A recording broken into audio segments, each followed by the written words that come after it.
A tranquilidade de Yahshua Mashiach a todos os irmãos e irmãs, e onde esse vídeo chegar. Primeiramente, peço a todos que antes de prosseguir com esse estudo, orem em espírito, em silêncio, em seu pensamento ao Eterno Yahweh, para que o Pai dê o entendimento espiritual e que esteja com a sua Bíblia em mãos para que possa acompanhar. Amados, renove o seu entendimento. E esse estudo é com o nosso irmão Caleb. E que todos tenham um ótimo estudo. Assim seja.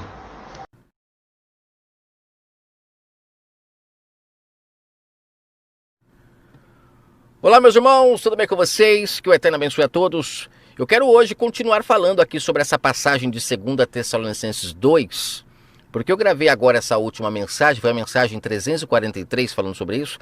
Essa mensagem é uma mensagem antiga, eu peguei ela e coloquei novamente no canal, porque eu estava ouvindo ela nessa semana e achei assim muito interessante diversas coisas que foram ali explanadas, né, que foram faladas, e eu quis trazer ela de volta, mas eu quero fazer um complemento a essa mensagem 343.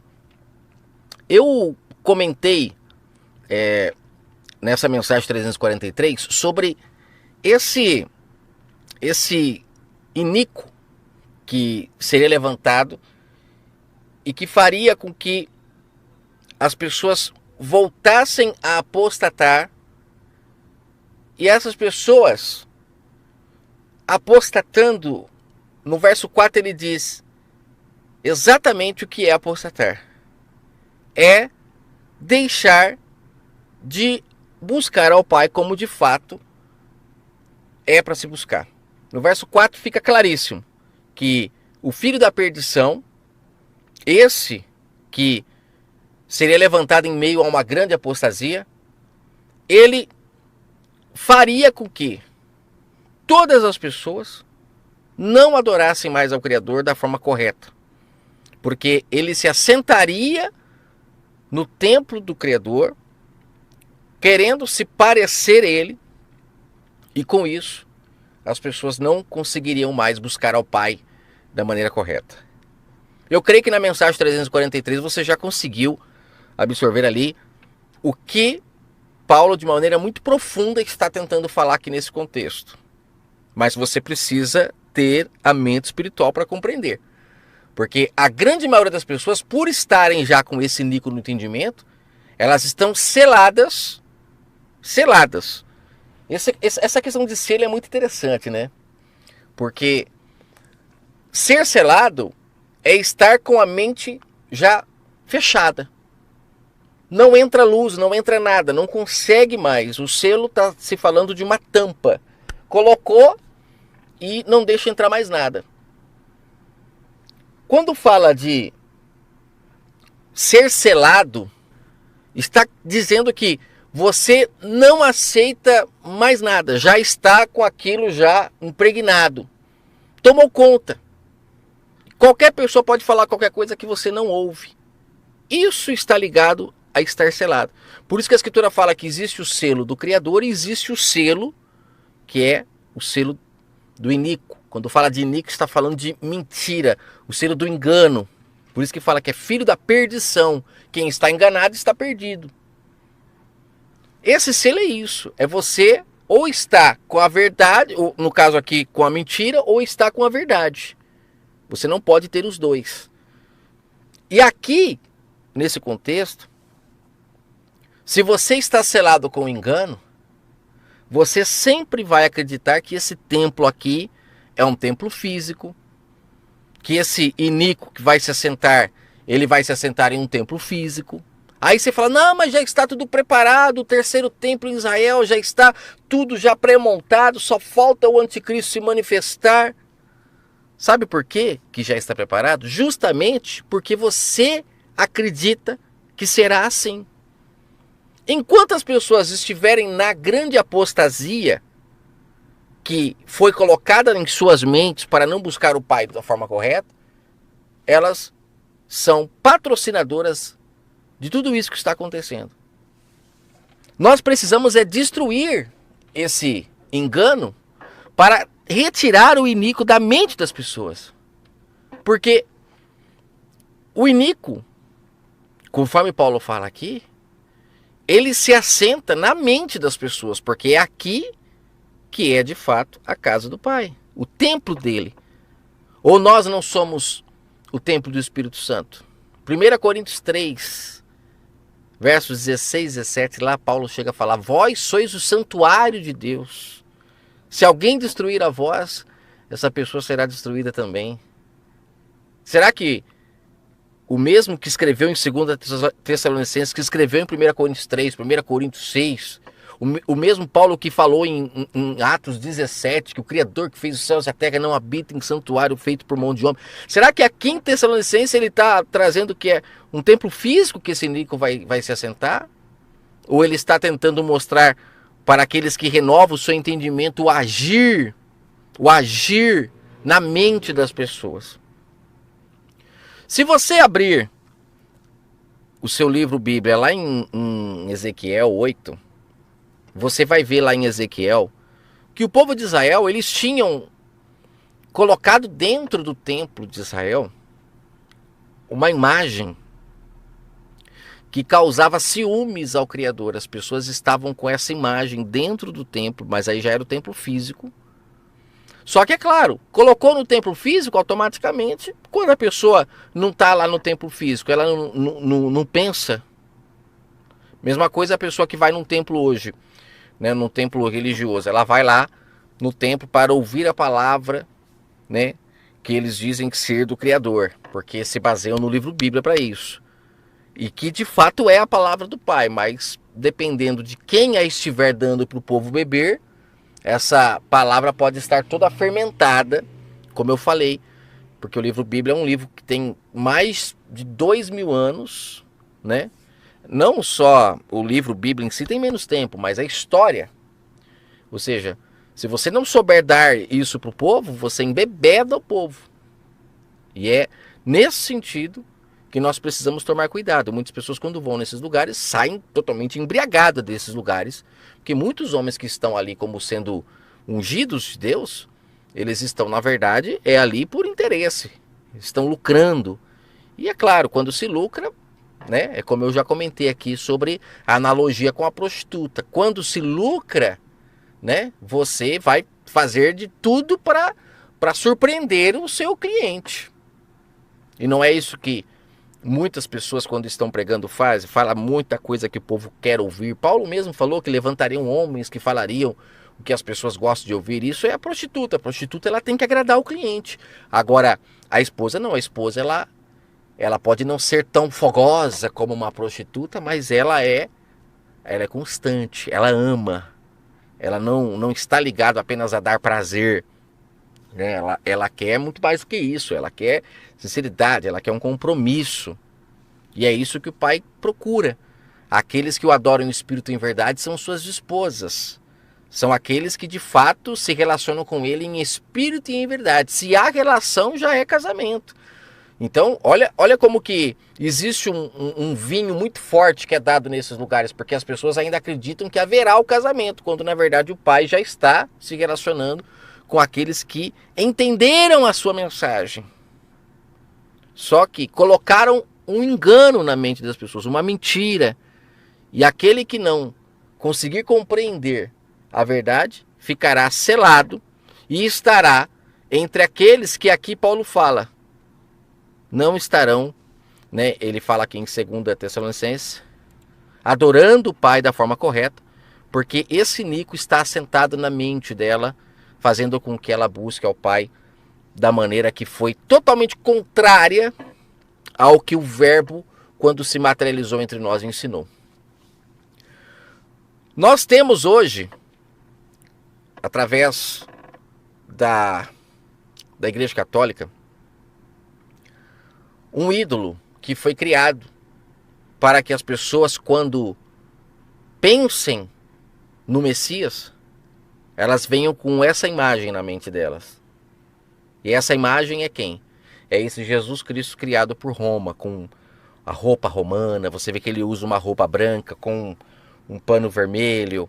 Você percebe que existe todo um mecanismo que eu duvido que você, quando vai orar, quando você vai falar sobre o Messias para alguém, você não tem em mente esse desenho que foi criado. Essa imagem desse homem cabeludo com olhos azuis, que inclusive é muito diferente daquele que a Escritura fala que não teria beleza e nem formosura.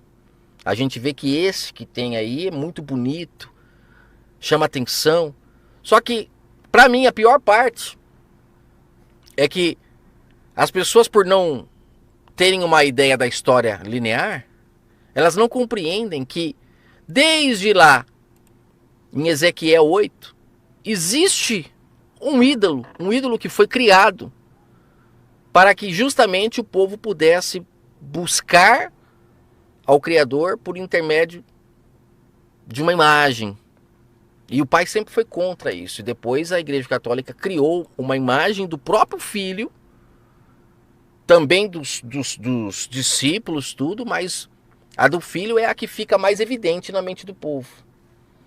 E a pior parte de tudo isso é que eles, com essa imagem, conseguiram fazer com que a mensagem que foi trazida para o povo de Israel, como o Messias fala para a mulher cananeia, foi trazida para os filhos. Nós, na época, éramos os cachorrinhos. Nós éramos os gentios como ela. A mensagem que foi trazida para os filhos, eles com essa imagem conseguem trazer toda essa mensagem para nós. Porque colocaram no nascimento do Messias, começando a nova aliança. E as pessoas pensam que tudo que está escrito de Mateus para frente é nova aliança. E praticam isso. Ou seja, estando mortos como aquele povo estava. Porque o próprio Messias, ele veio para dar vida a Israel, porque Israel estava morto. Eles estavam mortos espiritualmente, praticando rituais, tradições, e o Messias veio para ressuscitar aquele povo.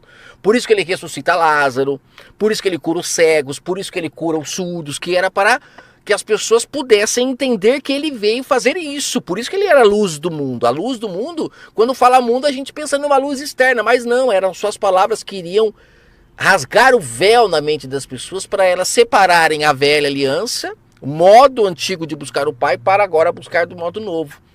Porque no modo antigo foi necessário para que o Pai pudesse se materializar em carne e poder trazer a sua mensagem. Após ele vir trazer a sua mensagem, o véu se rasga e a partir daí acabou a velha aliança para agora iniciar a nova. Só que isso só começa quando, como Paulo fala em Romanos 7, que eu comentei na mensagem 343, no corpo do Messias ele finaliza a lei. Ele ali, de fato, põe fim ao modo antigo de buscar o Pai para que agora as pessoas o busquem da maneira nova. Como Paulo fala em Romanos 7, de uma maneira linda, que ele fala que quando o marido lei está morto, se o seu marido, né, que você estiver casado, morreu, agora você pode se casar com outro. E Paulo ali está falando que no corpo do Messias finalizou o marido lei, graças àqueles homens que, por estarem cegos, mataram o verbo da vida, colocando fim a toda a lei que era na pedra necessária, onde homens dominavam, onde homens eram guias, tidos como pais e mães do povo, preparando o povo para a chegada do noivo, que o noivo é o Espírito Santo, mas o sistema, isso faz parte desse engano, eles colocam na mente do povo que o noivo é o Messias, e o povo não consegue entender que o noivo é o Espírito Santo, que é vivo, que é eficaz, que é o que Paulo fala lá, em Hebreus, que a palavra do Pai é viva e eficaz. A palavra dele é o seu Espírito Santo, mas aí esses homens conseguiram pegar a palavra do Messias, que foi para os filhos, colocaram em um livro, misturaram velha e nova aliança, deram para o povo comer, e o povo hoje não consegue buscar ao Criador em espírito e em verdade, como o Messias falou para a mulher samaritana. Buscam fisicamente como Israel buscava, e por isso estão em trevas, e isso é a grande apostasia. Apostatar eu já comentei aqui no canal, é a pessoa voltando a tatear, precisando ver para crer, como Israel. Por isso que o Messias fala, em Lucas, acho que Lucas 16, né, quando ele fala que em caso de adultério o noivo pode separar de sua noiva, que está falando do Espírito Santo. O Espírito Santo, quando ele vem para se relacionar com uma pessoa, mas se essa pessoa estiver buscando ao Pai na carne, fisicamente, com rituais, com tradições, com templos físicos, com homens tentando guiar elas, o Espírito Santo não se relaciona. E essa pessoa, como ele diz em Lucas 16, está em adultério aos olhos do Pai, porque não está buscando a Ele como se deve, mas está buscando Ele da forma antiga ainda. E tudo isso graças ao quê? Graças a esse conflito que fizeram. E as pessoas ficam seladas. Por isso que lá em Apocalipse 13, fala que a besta que foi ferida na cabeça, ela se levanta poderosa e domina sobre o mundo todo, matando os santos, que eram aqueles que haviam recebido o Espírito Santo, que aceitaram buscar o Pai em Espírito e em verdade, fazendo com que todos agora fiquem submissos a ela. E essa besta nada mais é do que esse sistema religioso que já havia desde lá de Ezequiel e muito antes, que veio mudando de nome esses ídolos que eles inventaram para o povo buscar. E quando vem o Messias, eles então pegam toda a herança dele, como o Messias falou na parábola lá de Marcos 12, pegam a sua palavra, fermentam tudo, dão para o povo comer, colocam em um livro, o povo come disso e ficam todos fermentados, buscando ao Criador do universo, por intermédio de um ídolo, com toda a história distorcida, fermentada, pegando o que ele falou para os filhos, trazendo para hoje, virando uma salada. E o próprio Messias, quando esteve aqui, ele disse: não remende pano novo em vestes velhas, não coloquem vinho novo em vestes velhas, porque vai romper o odre, o pano não vai suportar, a roupa não vai suportar. Mas o que mais eles fizeram foi isso, foi remendar. Misturaram tudo. Quando você chega numa pessoa e fala que o Messias colocou fim à velha aliança, eles nem entendem que velha aliança era a forma antiga de buscar o Pai. Aí já vêm os defensores da lei, da velha aliança. Não, porque ele disse em Mateus 5 que ele não veio abolir a lei, mas eles não entendem que ali o Messias estava cumprindo a lei justamente porque ele precisava cumprir. Paulo fala em Romanos 7 que foi no seu corpo que a lei se findou. Foi quando mataram ele, deram um tiro no próprio pé aqueles homens. Porque mataram a palavra. Apesar que mataram é uma maneira de dizer, porque ninguém consegue matar a palavra. Mataram o corpo, o templo daquele homem. Destruíram o templo. Mas como Paulo fala lá em 1 Coríntios 3, eles iriam também sofrer consequências porque destruíram a morada do Altíssimo quando mataram o Messias. Mas o Messias, ao matarem ele, foi aí aonde então o Pai conseguiu implantar o seu reino. E aqueles que o buscam o Espírito em verdade adentram para o seu reino. E saem da mão desses homens, como o Messias mesmo disse, que os lavradores, né, que são os mordomos infiéis, perderiam o controle da vinha, justamente porque não agiram da forma correta. Agiram de forma enganosa, de forma mercenária. O próprio contexto diz, não misture as coisas, né, do pai a mamon. Você ou serve a um ou serve a outro, mas aqueles homens riram dele, caçoaram dele, mostrando o quanto eles estavam entregues aos seus próprios interesses. Eram ali os ricos que estavam dando migalhas para o Lázaro, que era o povo estava doente por causa que eles não estavam dando pão todo para o povo, estavam dando apenas migalhas. E quando você come migalha, você fica desnutrido, sem vitamina. E foi isso que o Messias encontrou quando chegou em Israel. Uma Israel toda cega, surda, paralítica. Mas ele ali tentando abrir os olhos daquele povo, tentando mostrar a eles a verdade. Mesmo assim foram induzidos a matar o verbo da vida. Mas foi aí que o Pai tirou a mordomia daqueles homens e deu a quem? Aqueles que o buscam o Espírito em verdade. Mas aqui em 2 Tessalonicenses, Paulo está deixando claro que a apostasia voltaria, as pessoas voltariam a buscar o Pai de maneira antiga. E em Filipenses 3, Paulo fala que ele tinha esquecido, deixado para trás tudo o que ele havia praticado, aprendido, para agora buscar o Pai em Espírito e em verdade, porque era muito melhor.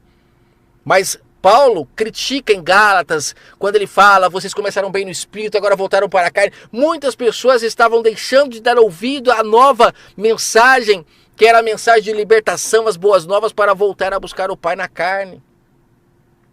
E aqui em 2 Tessalonicenses ele está falando, o povo vai voltar à apostasia. E quando o povo voltar à apostasia, aí vão novamente colocar esse ídolo no templo, na mente do povo.